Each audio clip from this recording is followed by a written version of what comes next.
Hello viewers, it's Super GT here, and the first thing I'm going to say is I apologise for the long wait since my last video.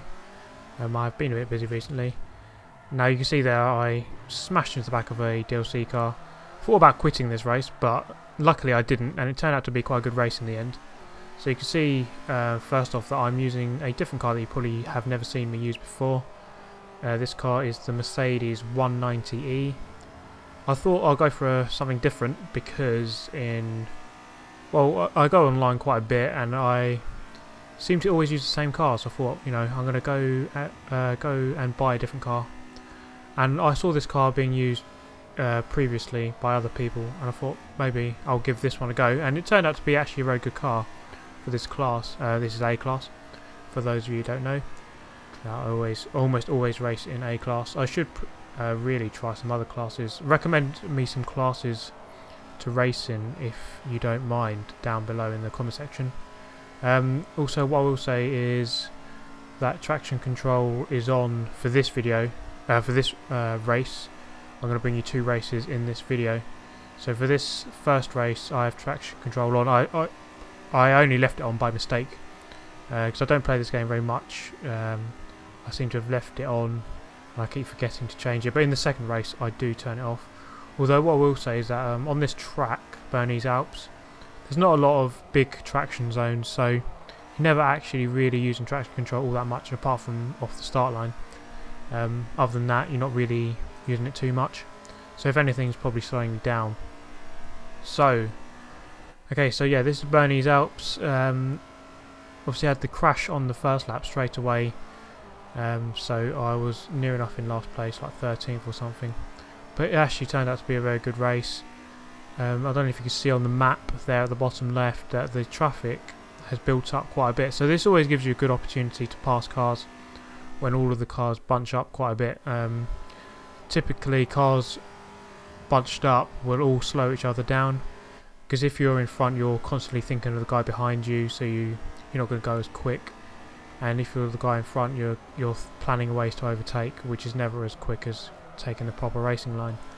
So, in order to make the most of that, you'll see at the end of this lap, I play it quite patiently actually, which is a very clever thing to do sometimes, because in this game you're not always going to overtake people as a straight up overtake. I do here, going around the outside, keeping the momentum around that long corner. But sometimes you have to make the most of other people's misfortune and be in the correct place to do so. So coming around this twisty section, going into the long left-hander at the end of the lap, I can see here it's going to get a bit out of hand with the cars in front. The best things to do here is always go to the inside when there's a big pile up like that. Normally when cars collide with each other they typically go outwards, so it's best not to be on the outside because you'll probably get collected by other cars. So it's best to go on the inside. Normally it's best to go on the inside. Sometimes you might go on the inside and you might get hit, but that's my tip would be always to go to the inside because you're probably less likely to get hit. So I'm up into 5th now, which is pretty good from 13th on the grid. Or 13th after lap 1, turn 1, whatever we want to call it. So up into 4th then, going past that Ferrari I think it was, and he's kind of come up the outside there, and luckily I didn't use the full track width because I would have hit him. Quite a late apex there on that corner. Mazda MX-5, not sure what way to go there.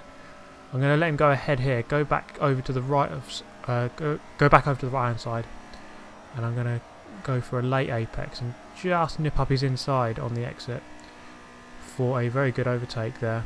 So up into 3rd place, which is actually pretty much as good as I really could have got. 1st place scampered off into the distance, I never saw him again. 2nd place was right in front of me, but he was pretty quick at the end there, so I couldn't quite catch up with him. So coming around the last corner of the lap. So this Mercedes 190E is actually a really decent, pretty decent car for this class. I have seen it used before a couple of times, and I need to get a paint job for it really. And the reason why I have all the DLC cars in this game, you can see there's so many DLC cars. I lost all my game save data, so I need to download that again ideally. So, okay, we've got 3 laps around Laguna Seca, so I've turned off traction control for this race. Now, for the first corner, I'm just going to play very simple and just go down the inside line, hug the apex. No one can really touch you there if you're careful, unless someone outbrakes himself and smashes into the back of you. But that didn't happen, fortunately. And yeah, I really ought to download those DLC cars, the free cars on the DLC packs, because it's quite annoying racing against a load of black DLC cars. And I should probably get a paint job for my car as well. I will do that for the next video, or the next time I use this car. So we're going to nip up the inside here. Now I'll make quite a wise decision coming up into this left-hander up here. He's going to get ahead, so I'm just going to let him go ahead. This is really a single file corner. If you're alongside people, then if you're fully alongside, then yeah, go for the overtake. But if you're not quite there, I would always just let the other car filter in front of you, and then try to overtake him later. Unfortunately, he just goes into the sand a bit too much, and managed to get past him. So one thing I was going to talk about quickly is the Fast and Furious 7 film. I went to see it last Saturday night with my girlfriend at Bluewater. For those of you who don't know, it's a shopping centre in the south of England.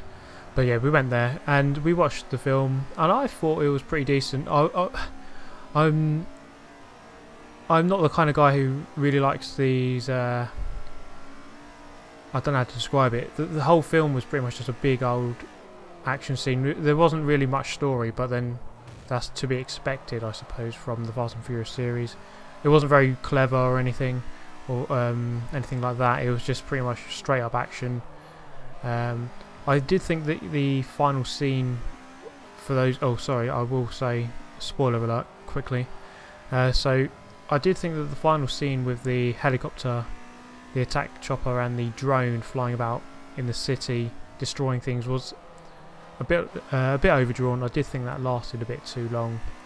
That dragged on a bit, and I thought a lot of the characters were a bit plain and a bit dull, if you like, because, well, for example, Jason Statham's role, I thought I wasn't totally convinced by him, because he was meant to be like this sort of cold-hearted killer who could just get anywhere when he wanted and just kill any ridiculous amount of people on his own. And I suppose he did fulfill that role, but it was a bit boring because he didn't have many things to say. He sort of just turned up every time the main characters were in a new location. He would just turn up. He just happened to know exactly where they were all the time, and it seemed just a bit weird.